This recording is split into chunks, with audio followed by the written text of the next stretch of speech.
Sinavunjiai ny vola sy ny are, fa avy amin'ny Jehovah ray, izy ny mampijoro ahy. Jehovah no heriko sy tanjako,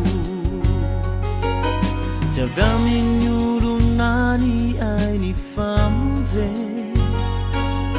Tsy navunjiai ny vola sy ny are, fa avy amin'ny Jehovah ray, izy ny mampijoro ahy. Jehovah no heriko sy tanjako, ny aisina dia no azavay, le olana ihany koa dia noravay. Ka iderasy aho, eny iderasy aho, hoe alleluia.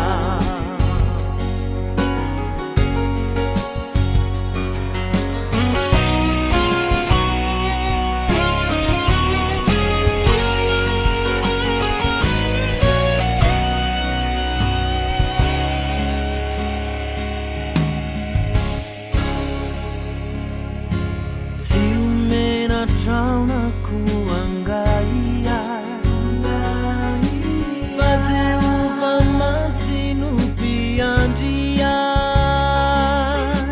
Inona no mampahory fa izy tsy andao akory, eny atoky azy aho.